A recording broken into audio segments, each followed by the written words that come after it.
Friends, how are you, કેમ છો? सत श्री अकाल फ्रेंड्स। तो बिहार में बवंडर मचा हुआ है और लोगों के लिए, वैसे बीजेपी के लिए कोई बवंडर नहीं है, क्योंकि खतरों से खेलना उनकी पुरानी आदत है और वो शेर का ही शिकार करता है। और पॉलिटिक्स के जंगल का राजा तो फिलहाल बीजेपी है और उन्हें पता है कि शेर को कैसे कंट्रोल करते हैं।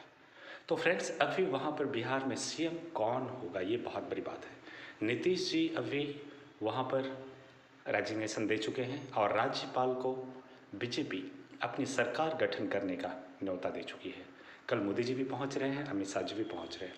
अब है कि सीएम कौन होगा, तो क्या एमपी मॉडल लागू होगा? पॉसिबिलिटी है, क्योंकि नीतीश कुमार अगर 10वीं बार शपथ ग्रहण करते हैं तो मोदी जी का रिकॉर्ड टूट जाएगा और उनका भी काफ़ी बड़ा रिकॉर्ड है। तो अब ये है कि क्या वो पीएम मटेरियल हैं? जी हाँ, पीएम मटेरियल भी है। और अगर उन्हें सेंट्रल में लेते हैं तो भी एक चैलेंज होगा कि बीजेपी चाहेगी कि हमेशा पीएम उनका ही हो। उनके पास बहुत सारे चेहरे हैं, अदर्स कोई पार्टी से पीएम ना बने, लेकिन एक चैलेंजेस होगा। अब दूसरी बात है, तो बीजेपी कभी भी, उनकी वहाँ पर मेजॉरिटी है, किसी भी अदर्स को वो पीएम पद नहीं देना चाहेगा। अब क्या है, अब तीसरा है कि तो वहाँ पे अभी कौन सा पद खाली है, कौन सा चैलेंजेस ऐसा है जो लोगों के लिए चैलेंज बना हुआ है और वो बिहार को भी कवर कर सकता है।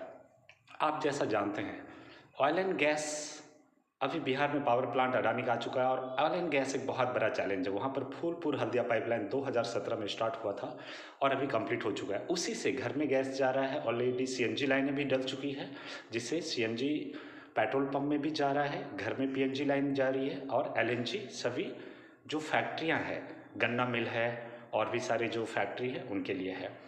तो अडानी पावर प्लांट वहाँ पहुँच गई है। तो अब है कि क्या, तो 3 पद अभी है चैलेंजेबल मोदी के लिए। एक तो रेल का है, जो वो उनके लिए सबसे बड़ा बेनिफिशियर होगा कि नीतीश जी पहले रेल का संभाल चुके हैं।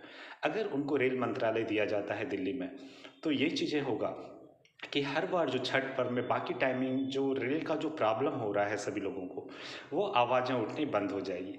यानी एक तीर दो निशाना। और जो कहते हैं अगर कुछ प्रॉब्लम होता है तो कहते हैं ना, जो पुरानी कहावत है, पूछ भी आपकी तेल भी आपका, और अगर आपने माचिस जलाया तो फिर क्या होगा, ये सभी जानते हैं। तो उड़ता तीर पकड़ लेने के बराबर होगा।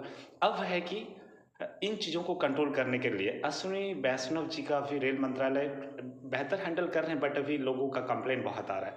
एक ये चांसेस है कि बिहार के लोगों को खुश करने के लिए नीतीश जी को रेल मंत्रालय दिया जा सकता है।